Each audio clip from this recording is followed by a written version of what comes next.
Shalom, dear congregants. It is Erev Shabbos. It's also Rosh Chodesh, the beginning of the new month of Iyar, and a reminder that it is once again time for me to send you my weekly message of hope and hopefully of inspiration. This Shabbos, we're going to read the double portions of Tazria Metzora, about leprosy and associated diseases. I'm not going to talk about that.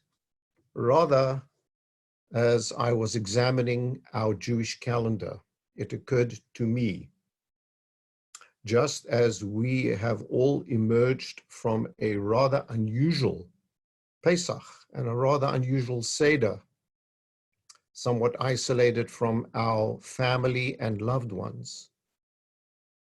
And so it is as we enter a new Hebrew month of Iyar, our calendar is a roller coaster of wild ups and downs, a roller coaster of wild and contrasting emotions from highs to lows and back to highs again.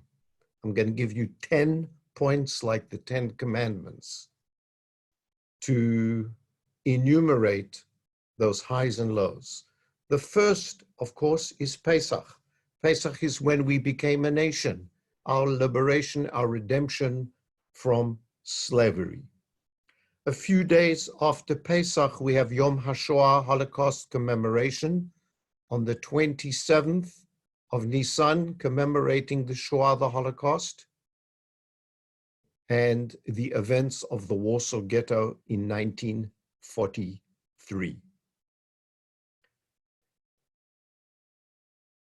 Just 5 years later, and a few days later in our calendar, on the 5th of the month of Iyar, we have Yom HaAtzmaut, the day that commemorates the great, great contemporary miracle of Jewish life, the recreation, the reestablishment of our wonderful state of Israel in 1948, a mere 5 years after the end of the Shoah.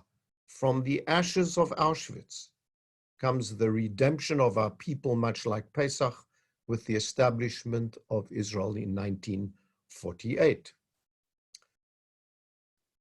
Item number 4 is the Sefirat HaOmer, a period of counting 7 weeks, 49 days, which we are now in, linking Pesach with Shavuot. This is a beautiful and a positive commandment, and we recite a bracha each of the 41 days. However, historically, going back approximately 2,000 years, from the high of the Sefirat HaOmer and Pesach comes the low of a massive plague that affected Rabbi Akiva and thousands, if not tens of thousands, of his students, so that the Sefirat HaOmer became actually a sad period in Jewish history, during which weddings and other celebrations were traditionally postponed.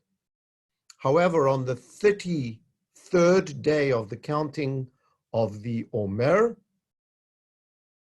and this is item number 6, item number 5 being the plague, item number 6, we have Lag BaOmer, a great holiday, great celebration, when the plague ended.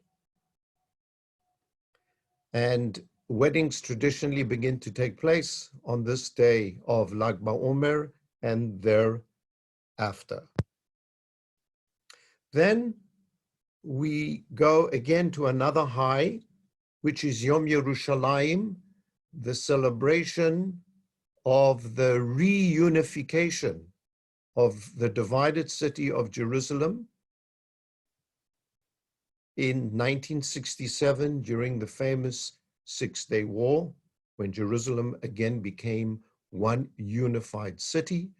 And we still today pray for the welfare of Jerusalem for a time when it will not be contested and it will remain a city shechubra la yachtav, a unified city.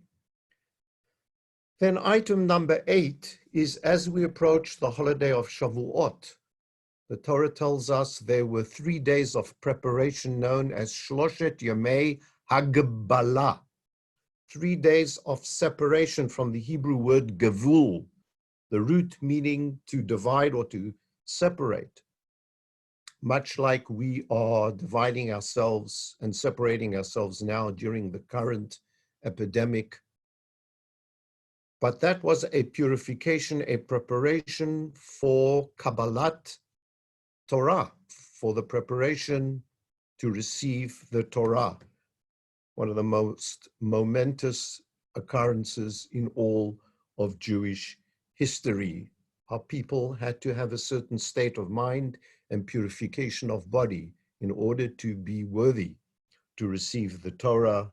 And finally, item number 10 is Shavuot, the completion of Sfirat HaOmer, 7 complete weeks, 7 times 7, and the 50th day, the Jubilee, you might call it, Shavuot, when we receive the Torah, which makes us the people who we are, the Jewish people. So 10 points from highs to lows, a roller coaster of emotions. A reminder, dear friends, that the current situation, you have to have patience.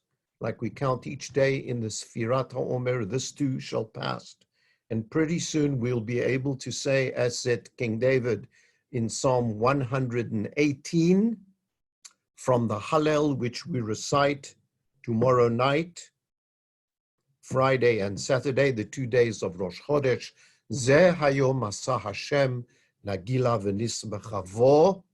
This is the day the Lord has made. Let us all rejoice on it when we can return to our normal lives and rebuild and reconnect once again. I wish you all Shabbat Shalom, Chodesh Tov, a good month. May the month of May be a month of redemption, health, safety, security, and reunification for all of us. Shabbat Shalom.